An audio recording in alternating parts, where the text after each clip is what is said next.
right, welcome back, everybody. This is Todd Sylvester with the Todd Sylvester Inspires Belief Cast. I have an amazing guest on today, someone I've known for a long time. It's Lindsi Stevens. So happy to be here. Yeah, thank you for being here. And I can't wait for you listeners to hear her story and to feel her passion. She's definitely someone who shares her light. I know you talk a lot about light and sharing your light, and light attracts light. And we're going to talk a lot about that and why you feel and believe that. But I do need to give a shout out to our sponsor, Veracity Networks. They've been so good to me. And I also want to thank the listeners for spending time every day listening to a podcast. And it just means a lot to me. And, you know, please keep sharing this with people who need to hear this message. And Lindsi's story will inspire you. It will make you realize that you're good and that you can do anything. And like I said, I've known Lindsi for a long time, and our families have known each other. And I'm shocked. We were talking off air that this is your first podcast. My first ever. Like, I'm a veteran of listening to podcasts. A podcast a day keeps my worries away. But I've never spoken on podcasts, so I'm delighted, and I'm really honored to be on your podcast. You do such great work that makes a difference, and I'm delighted to be here. Oh, well, that means a lot. And again, I'm shocked that you haven't been on one, but hopefully this is a string of opening this up for you, because you do have a story to share that's very inspiring. I was looking on your website and, under what your intention is, and I want to share this because I was so touched when I read it. And here's what it says. Your intention. This is Lindsi's intention. It's pretty simple. I want to share light. If I can share my light, I can help others find and share theirs. Individually sharing light pushes personal growth and development, but collectively sharing light makes this sometimes dreadful world a better place. Share your light. And that hit me so hard when I read that, because I believe that. And that's what we're doing today, is you get the opportunity to share your light to the world. And I'm just grateful for this opportunity to be able to hear your story. Oh, my heart's just swelling right now, especially with you as someone who wants the same thing. I think that's the amazing thing about light, is that when you begin to share it, you realize how many people are out there wanting and doing the same thing in all these different genres and facets of life. And I believe that light attracts lights. We've known each other for how long? Yeah, I don't know. Over 10 years. But I've really been working and focusing on sharing my light on purpose. Right. I've always believed that, but I changed my intention about a year ago that I was going to be more diligent in doing it. And look, light attracts light. Here we are sitting together after knowing each other for 15 plus years. Yeah. And that's the beauty of light. It's in abundance. There's some for everyone. And we think, Todd does his thing and Lindsi does her thing. Well, you know what? This person needs to do their thing. And when they give their light, they better someone else. And it just is so reflective. All of a sudden, everyone is shining. Everyone's doing their best. And it really does make this world a better place. And there's things that I can't do. I can't do what Todd does. And nor would I ever want to try and do that. But I can do my best in an arena that I'm in and better the people that I'm with. And then they go out and then they share what they have. Right. So it just is like a pot that you just keep. You get a drink and then you pass it on. Pass it on. I love that. You pass it on. Beautifully said. Thank you so much. A little background, and I'm going to let you explain most of this because I want them to hear it from you. But you're the creator of Find Your Wild, right? And I can't wait. Does that scare you a little that it says Find Your Wild? Most people think, what? Yeah, what does that mean? Girls Gone Wild? No, not Girls Gone Wild. No. Crazy. And that's why I want you to explain it. Thanks. Because it's powerful. You're someone who loves music. You love to dance. You love to express yourself that way. You've been a personal trainer. Maybe you still are. You're a mom. You're a wife. You're a friend. You're all these amazing things. You did grow up in a military family that you moved around quite a bit. I want to talk about that. And I do want to get to where you struggled growing up with believing on some level that you weren't good enough. And I call this a belief cast because belief dictates behavior. And we're going to talk about how you went from that belief to the beliefs you have now. And we'll get into that as well. You're just someone who strives every day to be the best version of yourself. And again, like we said, give away your light. And here we are. Here we are. Okay, well, give us a little background. Tell us, growing up, what that was like, moving around all the time, a little bit about your family, and go from there. So I grew up in the military. So my dad was an officer in the Army, and that meant 21 moves in 21 years, Jeez. which sounds crazy. And most people think, Yeah. I could never do that. And Yeah. I used to almost sometimes feel bad for myself. Like, oh, why did I do that? And then I thought, wait a minute, I didn't know anything different. Everyone in my world did Right. the exact same thing. So it wasn't weird. Yeah. And there were some amazing benefits to being able to move and see the world and see people. And that's one reason why I think I love music. I love people. The more different, the better. I've had a chance to be the minority, the majority, Right. the outcast, for all these different reasons. So it gave me a real great love for people and empathy for people who are new and who are trying to find themselves, because I got a chance to do it again and again and Right. again and again. Some places were wonderful to live for my family. I am, so I have my mom and my dad, and then there's Okay. 5 kids, Okay. and there was 4 of us under the age of 5. Oh, wow. God bless my mother, and a set of twins in there too. So, Man. when my mom was previously married and her first husband passed away when Okay. she had 3 babies under 2. And then my Jeez. parents met and Okay. married, and then we moved to Germany. And that's where I was born. So my mom Gotcha. Okay. was living in a foreign country with 4 kids under the age of 5. Man. And then my little sister came along, and she's 9 years younger. She was a surprise. Surprise, I wouldn't huh? have any kids either. If the 4 of us, I'd be like, we're done. But you Yeah, know what? that's She plenty, right? snuck in, and we're so glad she did. But 4 of us under 5, That's awesome. and we were each other's best friends. And we had a lot of, everyone's family is dysfunctional. I think that we like to think that our family's Absolutely, good yeah. because of this or Yeah. bad because of that. But my family's dysfunctional, just like any other family is dysfunctional. And we had struggling places we lived in, and we had great places we lived in that was fruitful for our family. Right. So I was born in Germany, moved to Georgia, back to Ohio, back to Georgia, 3 tours in Kansas, California. My parents are actually from here, which Okay. I'd never lived here before. I had no intentions of living Right. here. And then I ended up living in the Bay Area. And this will actually, I'll tell this quick little story Sure. because I think it makes sense for my beliefs, my previous Please beliefs. do. Yeah. So I was living in the Bay Area, and I was engaged to be married.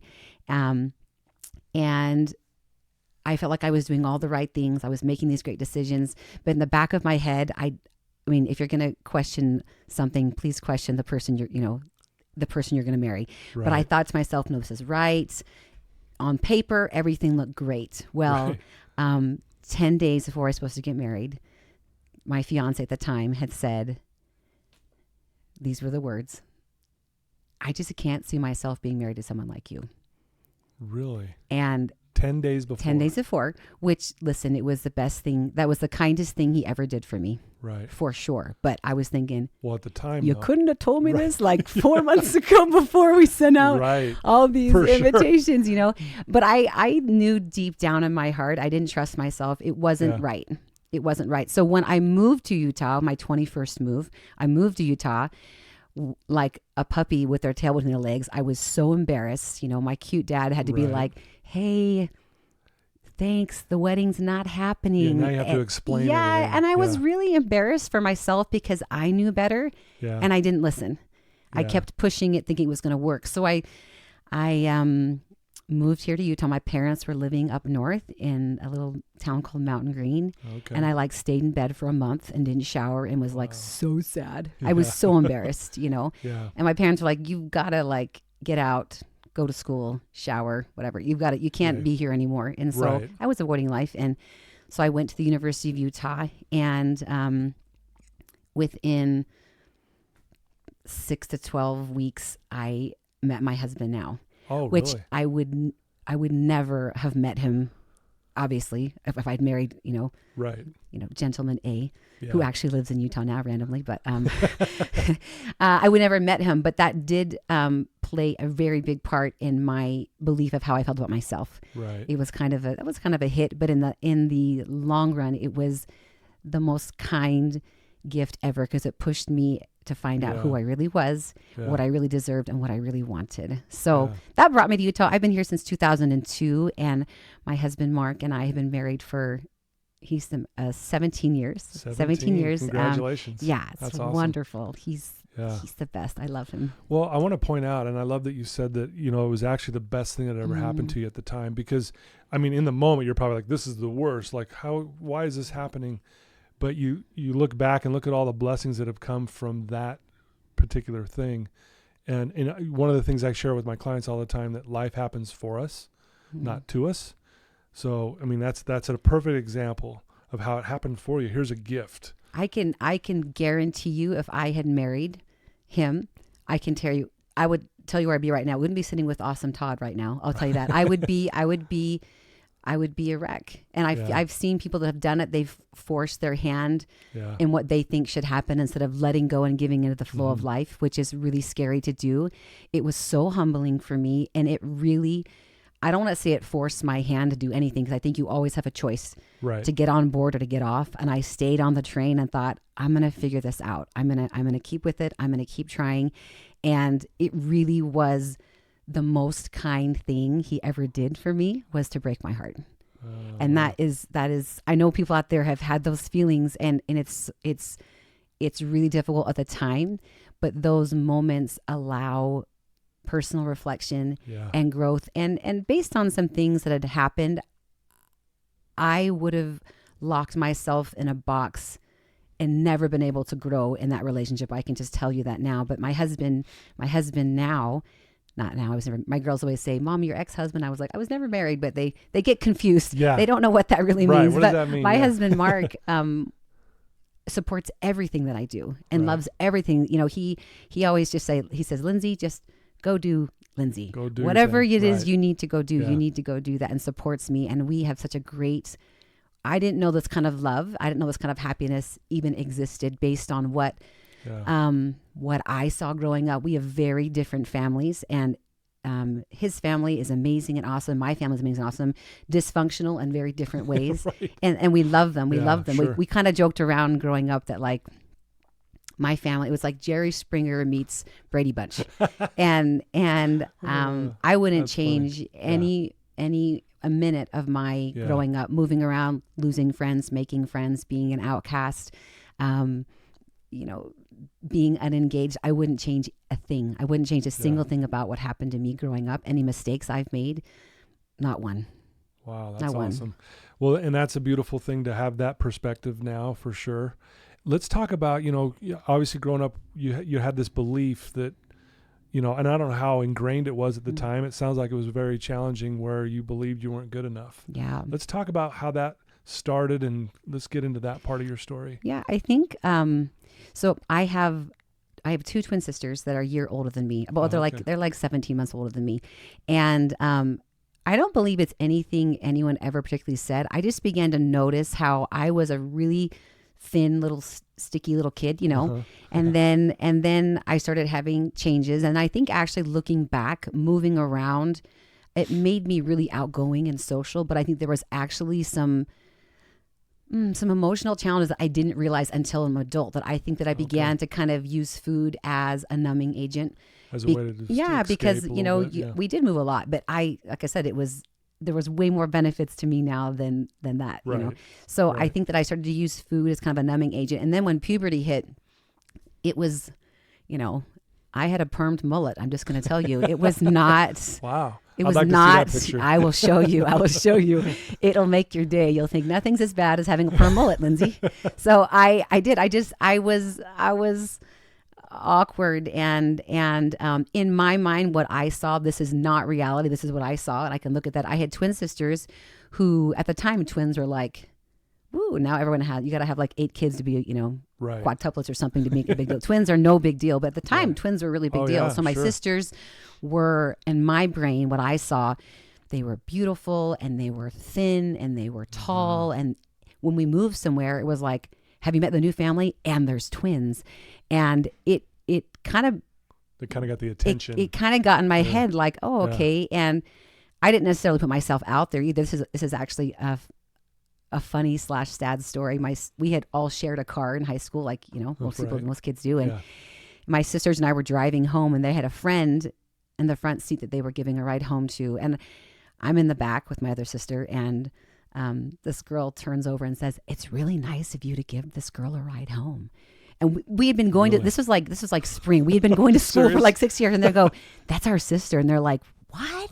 That's your sister? Wow. Because we looked nothing alike. And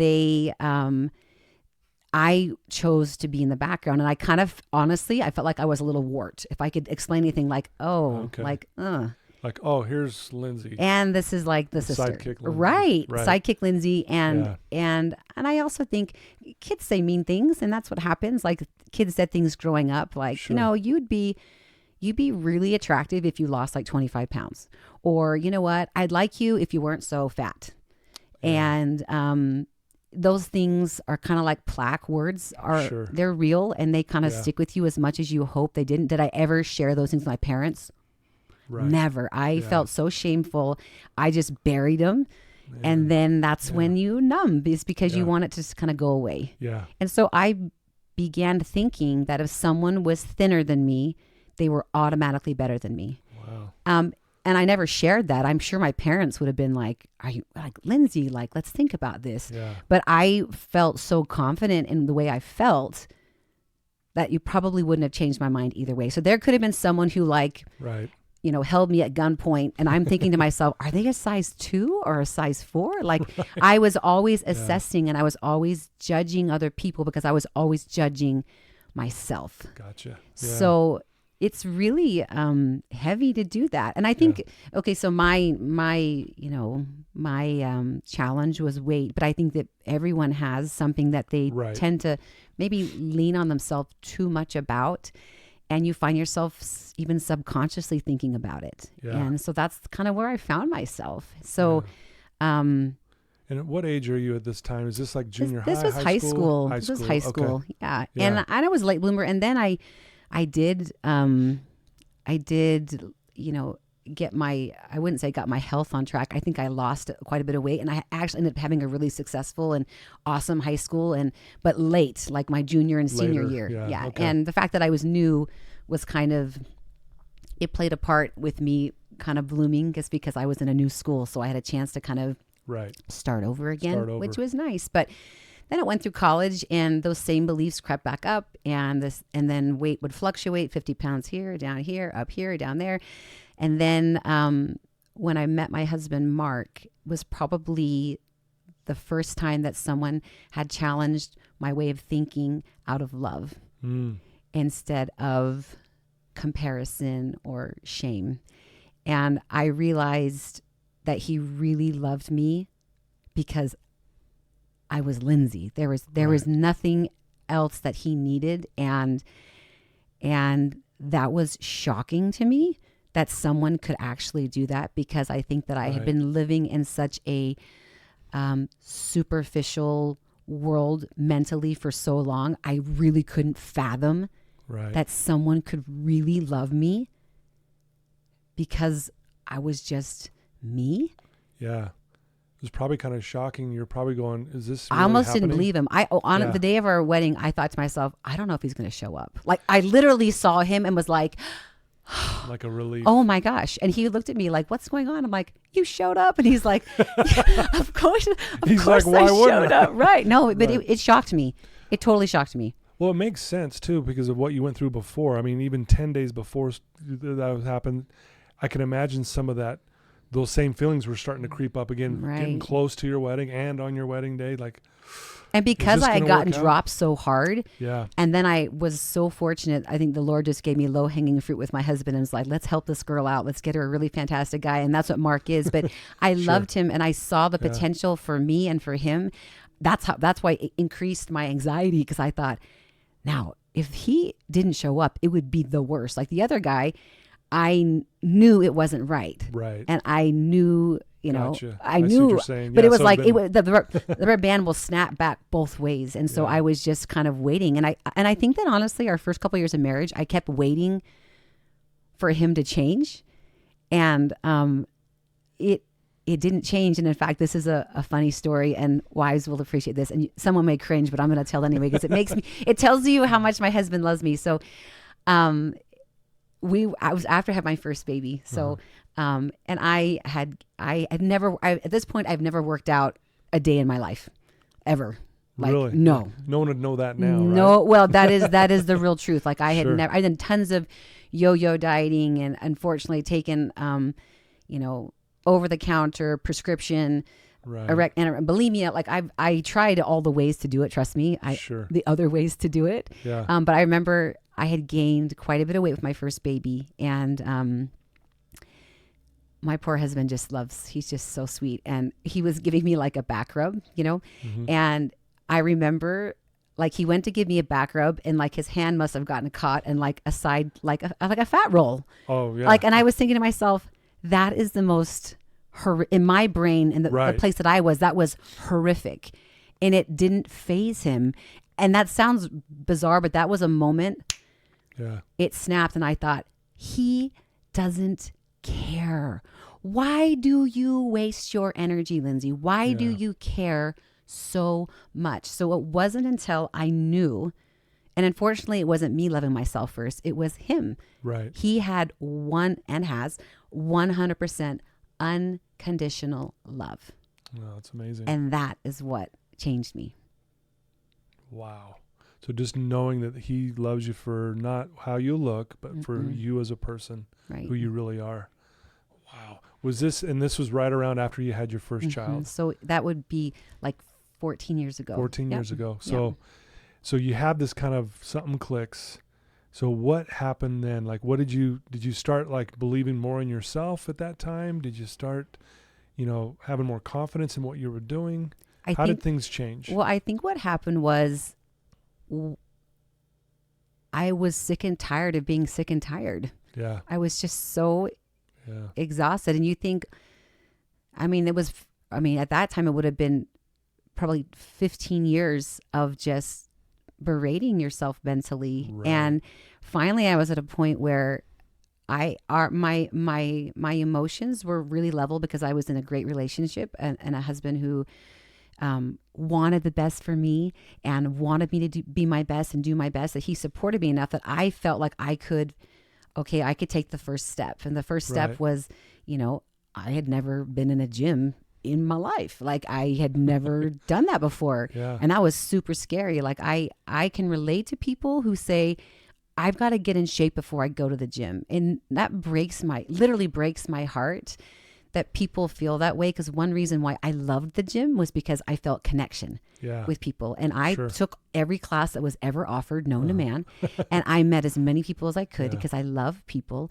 But part of it was the socialization. I didn't have any friends. I had stopped working. I was, newly married, 3 years married, 4 years married. I connected with nobody. And so this was like, I had social, I had physical, I had emotional, I had mental, I had all these like engines firing at the same time, which was a first for me. And maybe some people have always had that. High five to you. It was a whole new world for me. Gotcha. Yeah. And it gave me an avenue to start practicing emotional intelligence, physical intelligence, mental intelligence, and in some cases, some spaces, even spiritual intelligence that I had never, those doors were never opened to me before. Yeah. I'm glad you said like on that spiritual side of things. I've had some of the most powerful spiritual experiences on a run. Right. I'll be running and all of a sudden it's just like this flood of amazing feeling, call it the spirit, energy, light, love, all of it. And I so don't I'm think glad that's you pointed that out. coincidence. I really feel like, I don't either. I feel like, and this is something that I'm grateful that I have this knowledge now, but I believe that they're all working together. And so I see people that really can work on their physique and the physical part of wellness, and yet they're still unhappy. Yeah. And I know really, really intelligent people that are really unhappy and unfulfilled. And I know some people who are incredibly spiritual and their bodies are decaying. Yeah. And I know people that are the same way with their emotions, and yet they feel out of control. So I feel like if I had to, I want like a piece of, and I have a piece of everything. Yeah. And that's what I think Like creates this complete package. And it changes. Like I for me, and sometimes at the beginning of this journey, I needed more physical discipline. Right. And the physical discipline is what led me to emotional intelligence. And emotional intelligence, where I am now, has led me to the need for mental focus and mental intelligence. And that, to me, all those things make up your spiritual intelligence. That's my opinion. But mental intelligence and focus is where I am now. And so it's wonderful that you can move and float in the area that you need. It's not like, okay, I figured it out, now I'm done. Right. Well, it doesn't work like that, right? I mean, life is not static. Your environment's constantly changing. Your body is changing. Your relationships are changing. And so I love that. Physical wellness can really, if you find the right arenas, can touch on all those things. And that's what led me to doing and creating Wild. Yeah. Wow.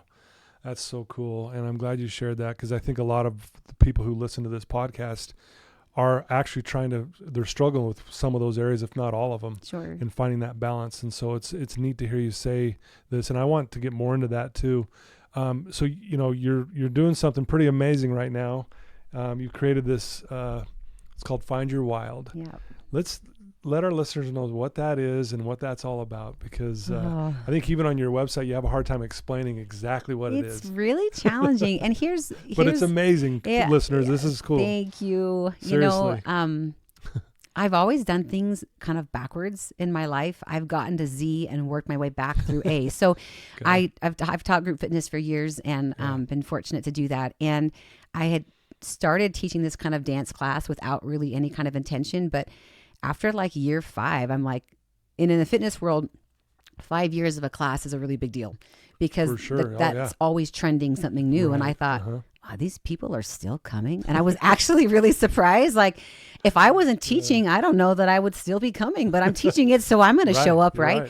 And then I started recognizing the type of people that were coming, and they were really, as far as emotional intelligence, high caliber human beings. Right. And I was thinking, well, this is really interesting. It's been going on a long time, and these people are not leaving. Like, there's some people that have been taking from me for a decade, which is crazy. That is amazing. It's weird, right? It's, I love it, and they know who they are, but there's, anyways, so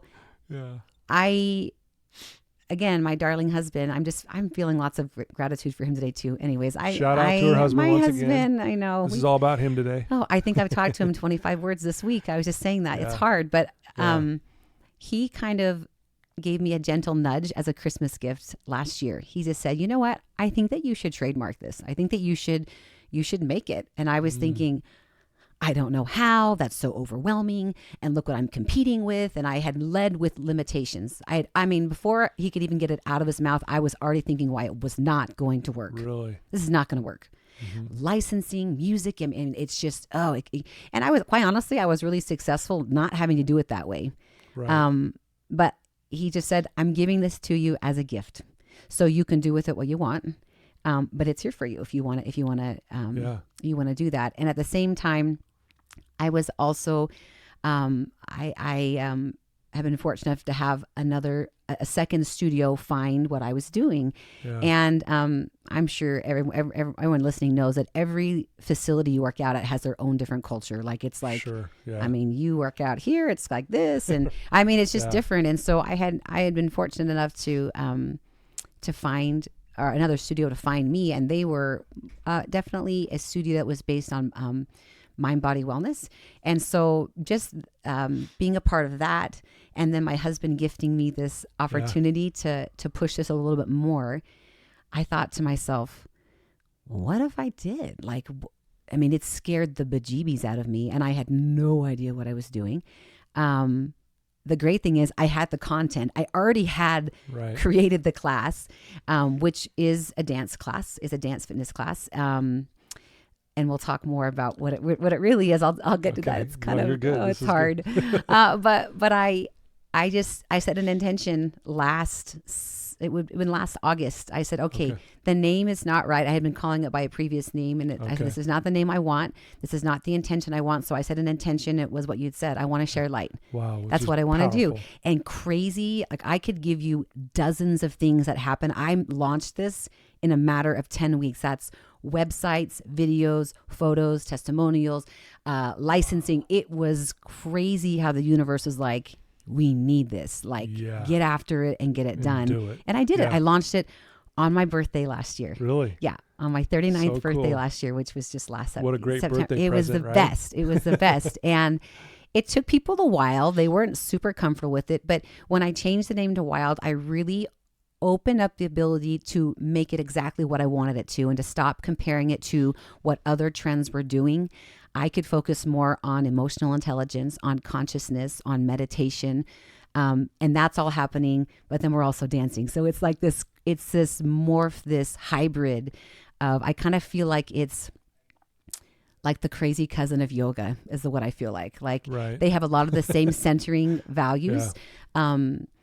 In a very different field. So, and if you look on my website, I really did have the hardest time describing it. And the reason why is because if I were to tell you what I think it is, and then Todd comes, Right. I do want to see that, just so you know. I want Todd to come. Boy, that'll be That a would treat. be great. Make sure you have a camera there. You've got dancing in your genes. You have it. Oh, You do. yeah, we'll see. Well, if I told you what I think it is, and then you come, and your expectations aren't met, you then let go of the possibility of you even liking it. Right. So people say, well, is it like this or like this? And I always say, it's an experience. It's an experience. Yeah. And I think that I want Love people to not lead with a limitation or say, I'm not a dancer. Right. Well, guess what? No one who's coming is a dancer. Right. Everyone walks in like scared, Yeah. really, truly Sure, scared. yeah. I mean, if you're a fan of Brene Brown, Yeah. laughing in public, singing in public, the most terrifying thing for an adult to do Right. is to dance. Yeah. And yet there are so many health benefits to dancing. I mean, I just read a study this last week about how you want anti-Alzheimer's, dancing. Dancing is like, it's 10 minutes of even freestyle dancing in your house is like an hour of Sudoku. Wow. It lights your brain up. Well, here's what's funny. I'm going to disclose something. Yes. I dance all the time by myself. Yes. I really do. I'm like, and in my mind, I'm like the best dancer on the planet, and I'm into the song, and no one's around. I'm not kidding you. I will dance, but I'm the type that, okay, when there's people, okay, I'm But done. why is that? Because I really, in my mind, it's that belief that I'm not a good dancer. And you know what? Not that I'm going to turn the page, but where did that belief come from? Probably when I was younger, just feeling awkward and dancing, and again, comparing. Right. Look how good that guy's dancing, man. He's amazing. I can't move like that. So yeah, it's a belief. Isn't it funny? Yeah. I've got a great friend. I won't say her name, but she shared a story with me, and she said that she was going to a dance, and she was probably like in middle school, and she's like, I don't know how to dance. She was terrified, and so she was in her bedroom with the door shut, and she's in the mirror, like you can imagine. Imagine a 12-year-old, sweet 12-year-old girl in her bedroom, thinking she's by herself, dancing in the mirror. Her brother is in the closet, bust out laughing. Oh man. It ruined her. Yeah. It gave her such a blow because it's really, here's the word, it's so vulnerable because Very everyone vulnerable. looks safe doing a squat. Everyone's safe in a downward dog. Right. Everyone's safe doing a bicep curl because we all look the same and no one expects anything from me. Exactly. I can check out and I can zone out, and you know what? No one notices me. Right. The purpose of this class is for you to love what you see in you, not with anybody else. Ooh, And I love that. no That's one amazing. is looking at you, I promise. Yeah. Everyone is looking to see what's going on, and they're Yeah. looking at themselves. At themselves. So it's just this. I have women that are like, they will wanted to come for 10 years and never come in because they're too paralyzed by fear to do it. Wow. I love what you just said there, because it really, and the way I would interpret that is you're helping these people come in and you're helping them change their belief about them. Like you said, it's all about loving what you see. And it's so powerful because that is ultimately what will set you free. And you even talk about it in your video on your website about how, you're the dancing and the music, you feel free, you feel creative, you feel Flow. you flow. Yeah. Right. And again, there's that light where it's really, truly shining. It's true. You're being at your best, like you said. You're our great friend Laurie, who is she's awesome, and she said to me, when I am in Wild, I feel like a dance goddess. Those are her words. Right. A dance goddess. There is nothing that makes me happier than for someone to hear that. Now, going back to those different realms, physical, mental, emotional, spiritual, those 4 are challenged and can be available for growth in every single class you go to, because we change. Sometimes I just need a sweat fest. And I can go and I can do it. And sometimes my brain is just thirsting to have a challenge. It is that. And sometimes I need connection with someone. And the great thing about dance as well is that you are having a conversation with saying no words. There are no words being shared. Right. And yet you are so, can you think of a way, maybe one other way you could be that connected to someone else? Right. You know, it's amazing. Right. And some people, it really creates a greater spiritual view for them, because it requires you to be present. And that's the one other change I've made consciously and on purpose in the last couple of years, is the idea of awareness and consciousness. And through meditation is what I do, but meditation has lots of different forms. Meditation is staying, in my opinion, is staying present. Right. When you are taking a wild class, there is not an ounce of anything else you could even try to squeak into your brain, because you are so focused on what is happening that it may be that your house is on fire, and you know what? You are completely unaware, which is a gift for people. Yeah, because then it doesn't matter, and then you're not suffering. And I love that, because in those moments of focus, suffering stops. Absolutely. Unless you're focusing on something negative. But Right. Then it's like, wow. Because like I said, when I'm dancing when no one's around, man, I feel like $1 million. Todd, you got to share that. I know. People need it. And I'm not kidding. Actually, people who dance in groups, like ensembles, have a 40% higher pain threshold. Because guess what? It's hard to do. And everyone this is the phrase I get, I want to be out of my comfort zone and I want to be vulnerable. But when it comes down to it, you really have to do the work. You can't just say you want something. Like, you have to do the work. That feeling of like, I feel like I am going to maybe throw up. I feel so uncomfortable because I don't know what's going on. As adults, we get older. We simply eliminate anything in our life that doesn't make us feel awesome. Exactly. But we encourage our kids. You've never tried swimming? Toss them in the pool. See how you do. You can do it. It's okay. But yet we don't do that. Yeah. We don't do that. We stop being a kid. Yeah. We stop playing. We stop playing. We stop playing. Yeah. I love that, Lindsay. Seriously, I think that is a very, very important thing.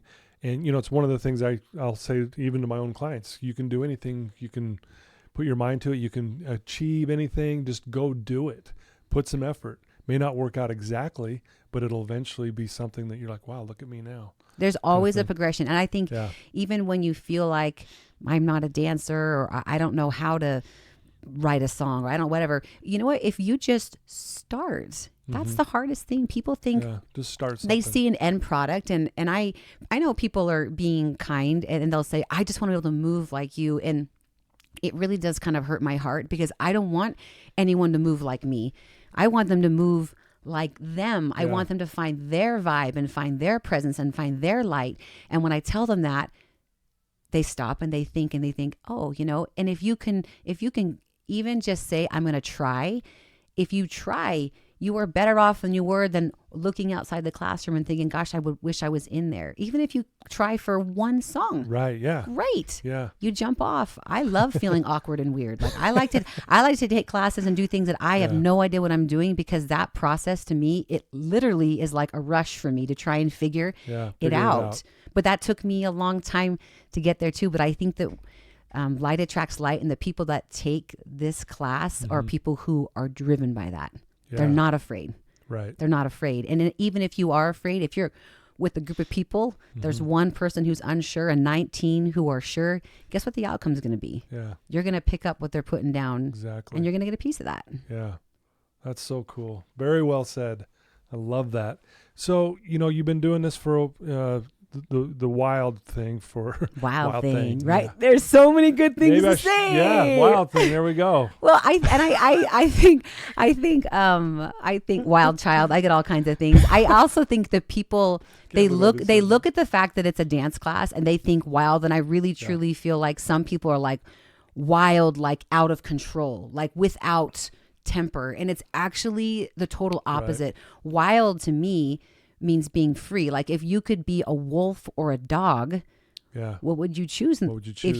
If it meant your survival, I'd be a wolf. Be a wolf. Because there's natural instinct within us. And even like a studio that I teach at, there's like the nursery, the kids care right across from where we teach. And at the end, when the kids are walking out, every child will stop and just like plant their face in the window and they bounce. Naturally, children, they hear music. What happens? They just start to bounce. It is innate in us. That's a good point. But you know what? We have experiences of comparison or shame or insecurity, and we shove it down. I really 100% truly believe that everyone has it in them, but we let ego and comparison and uncertainty and feelings. I'm not good enough. Yeah, do it. Right. And it's so true because, my granddaughter, we were in St. George a few weeks back, and we went to this restaurant and music was playing. Done. And the place is packed. But she's 2 years old and just starts dancing. I mean, waving her arms up like this and I'm like going, look at her. And everyone in the restaurant's like, that's amazing. Yeah. But if I got up and did that in the restaurant, I would cheer for you, Todd. I would get up with you and I would dance because my kids would have been like, what are you doing, Dad? Because why? But that's what I mean though. Like I question that. I question why. The other thing I think that people don't want to try is because we are an out product society. Like, my husband's a great baker. Like he really, truly is. He's a great baker. He loves baking. People say, you should be a baker. And it's like, you like dancing? You should be a dancer. You write music? You should be a pianist. And it's like, well, wait a minute. What makes you come alive? Is it the noun? Is it becoming something? Or is it actually doing it? It's the verb. It's the verb. No one in my class, including myself, is going to be hunted down to go on Dancing with the Stars. You know what? But guess what? It brings people joy. Right. So why don't we do those things? Yeah. I really think that's our natural state as human beings is joy. And what happens is as we get older, like you said, all those things, we suppress it, our ego, we compare, we believe irrational beliefs that keep us from experience what we did as a child. Right? Whereas I know, like, again, I'm just as an example, when I'm dancing by myself, whatever, I feel like $1 million. I really do. And I'll dance in front of my family and stuff like that. But, but like if it's like at a dance, I'll be like, I'll just sit over here. Yeah. I'm going to be a wallflower. I'm going to be a wallflower. Someone else can do that. But I love what you're saying because I think just with anything, I think let's break out of our adult mindset that supposedly knows everything. I think we all had it figured out when we were kids. I really do. 100% agree. We had it figured out. I agree. I think another obstacle that I think people have, because there's the obvious of like, I have to learn it. I have to, I'm not a great dancer, whatever. I think that a lot of my clientele, I have several like amazing fellas that come and they're awesome and they are like, to me, they're like PhD emotional intelligence because not only are they dancing in public, like they're in a room of 40 women doing it. Like that's pretty remarkable. But most of the clients and friends of mine who come and they struggle with taking time for themselves as well. So, and I get that, like everyone wears so many hats, but it's almost like people don't feel like they deserve to be able to have fun.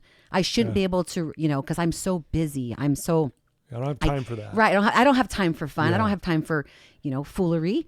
But really, honestly, if you make time for those creative building experiences, that is what will fuel the rest of your life. That's a secret.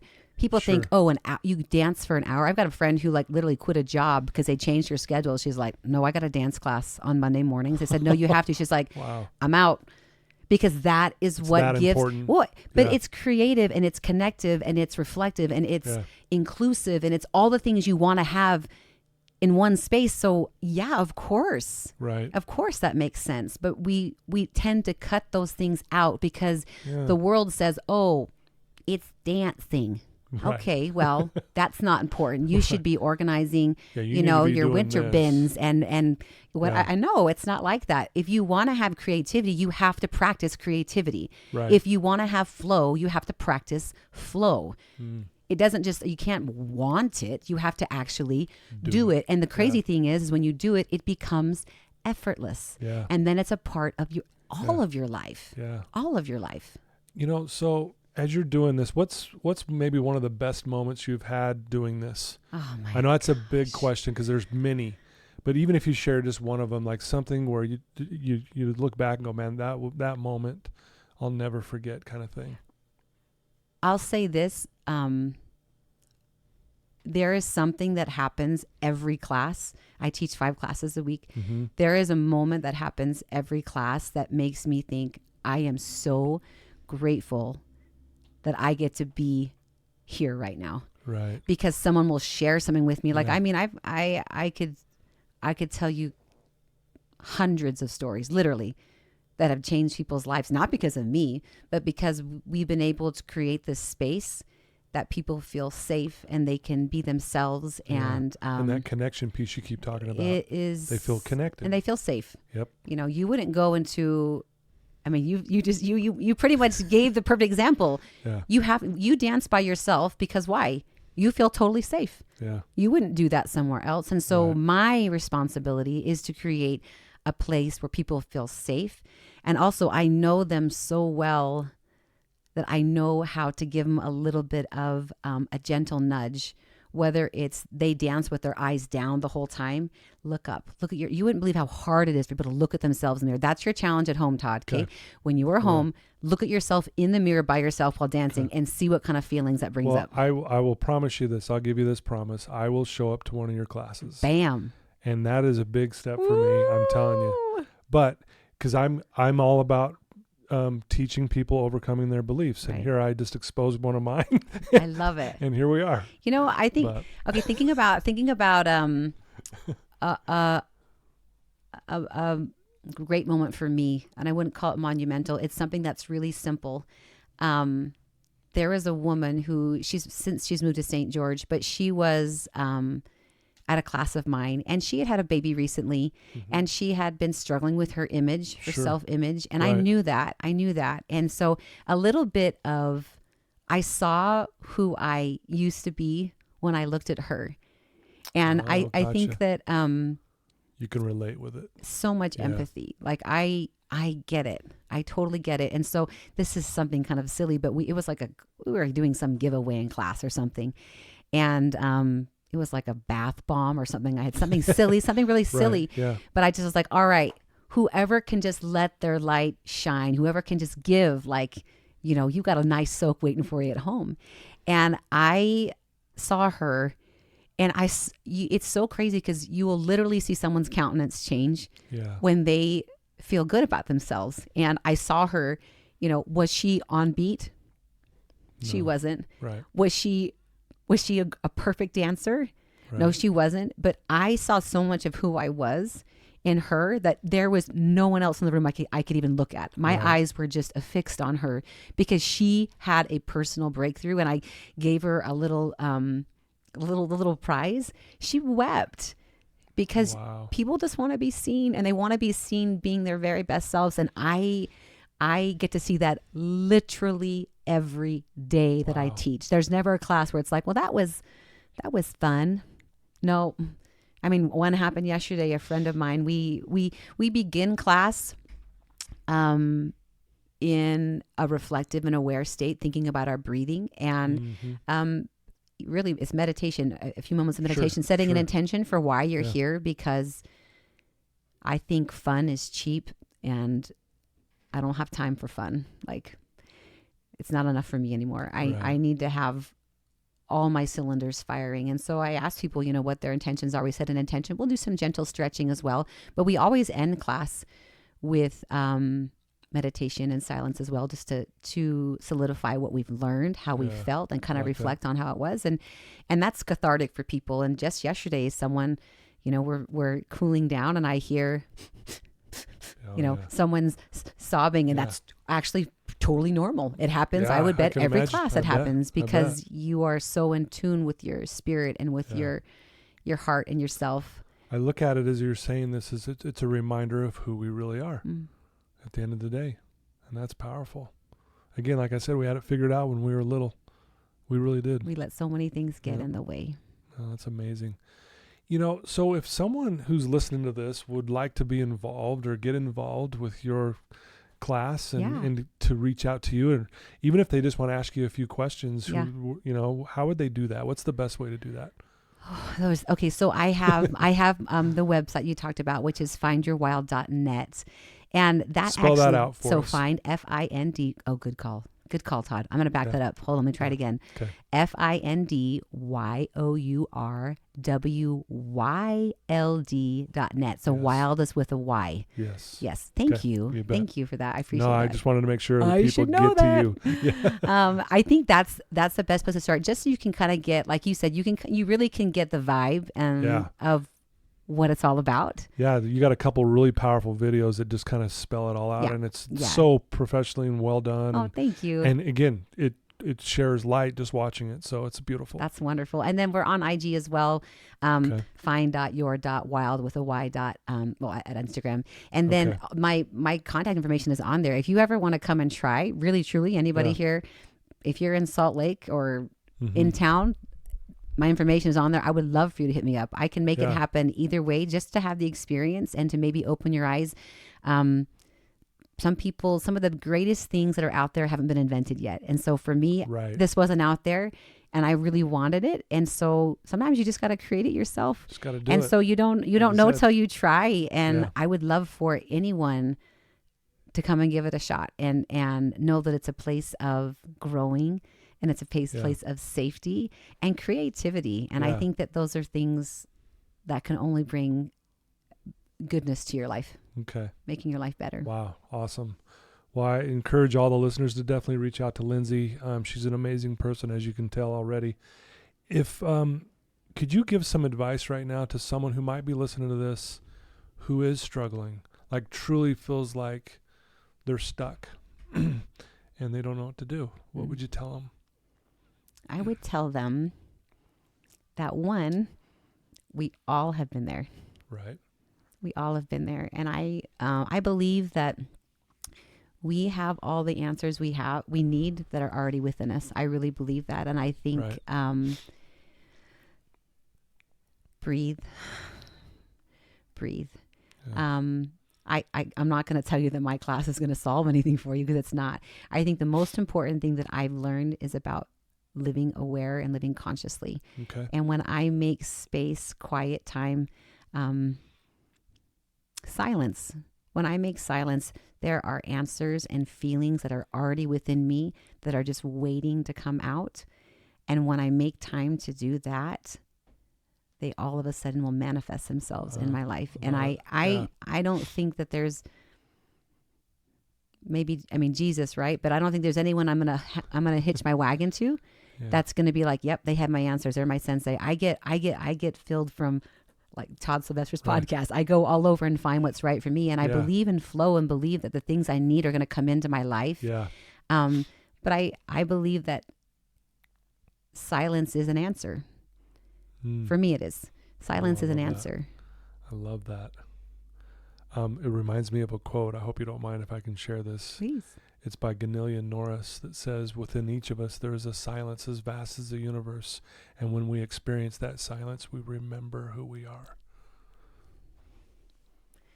If I could drop this really expensive mic right now, I would, Todd, but I'm not, because I know it's beautiful equipment. That's the truth. Yeah. That is. Will you say it one more time, please? Yes. So within each of us, there is a silence as vast as the universe. And when we experience that silence, we remember who we are. It's in that silence. It's beautiful. I have chills right now. Just so, so did I. I do too. I'm so happy that you shared that. Oh, thank you. And thank you. You're an amazing person who is honestly a light to this world, and you're helping others find theirs, and so they can share theirs. And that's ultimately what, if I could sum up what Wild is all about, there it is, is to help you find yours. And so if you listeners are out there, you're like, I don't even know what my light is. I don't even know if I can do anything. Just come meet Lindsi. Just even observe her class. Aww. Just come watch and then talk to her after. Just ask her a question face to face. You will see and feel the goodness that's in her. and that will inspire you to want to move forward. So please, even if you don't want to come even do the class, come talk to her. Just ask her a question face to face. Reach out for sure. Please. I've made so many great connections, and I feel like social media is kind of it's an interesting little nugget. I don't know how to describe it, but I will say this, that when you truly are looking to find an answer or looking to help someone, I have met some amazing human beings through that world of Instagram. Like, hey, I'm struggling with this. What would you recommend? I will make time for everyone that has enough courage or enough faith to simply ask. And if I don't have an answer, I will find someone who can, because I think I'm so grateful to be able to love the way that I get to love. I get to see people at their very, very best, and that's what pushes me and inspires me. And awesome. And I mean, it is magic. Yeah, it's magic. It's beautiful. I want you to read your intention. Okay. I want it to come from you. Yeah. My intention. It's pretty simple. I want to share light. If I can share my light, I can help others find and share theirs. Individually, sharing light pushes personal growth and development, but collectively, sharing light makes sometimes this dreadful world a better place. Please share your light. Wow. Well, talk about another mic drop right there. This is a good kind of a segue to end this. I hate to end this, but we need to move on. I want to thank you so much, Lindsi, for coming and sharing your amazing story and being vulnerable and sharing what your struggles have been. And like we talked about, life happens for you. And I want the listeners to hear this, because you went through all these struggles. You had some really difficult times, but look what you get to do now because of that. And the cool thing is, like you said, there's all of us have something to share, and we need to do that. So thank you for taking the time. This was an absolute pleasure. Thank you so much for having me, and thank you to your listeners who have recognized what light is. Yeah, because they found you. I feel very fortunate, and I'm grateful we've been friends all these years, and I'm glad we're finally connecting again with this. And you've inspired me. I'm sitting here listening to you, and I'm going, I need to be better here. I'm going to work on this. And more importantly, I want to overcome some of these things that I used to do as a kid. Right. What a powerful message you have, man. Never too late to start. Never too late. I just turned 40 a few weeks ago. Okay. And people are kind of funny about ages. And right. My line for turning 40 is, and I believe this, I am just getting started. Yeah. I'm just getting started. Yeah. Well, I'm a lot like you, where I feel like I always say I'm just hitting my prime. Right. I'm just starting, man. I can keep Everyone. going. Just keep going, man. Let's do this, But I want to, again, just challenge the listeners. Please reach out to Lindsi. Please come check out her class. You can get her information on her website, and please, do that, because you really will be inspired. And I want you guys to, be this light, and let's just go change this world and make it better, all the way around. Thank you, Todd. You bet. Thank you. Well, there you go, listeners. Another amazing Belief Cast with another amazing individual, Lindsi Stevens. She was amazing. So thank you for your time and your support. And until next time, thanks, Lindsi.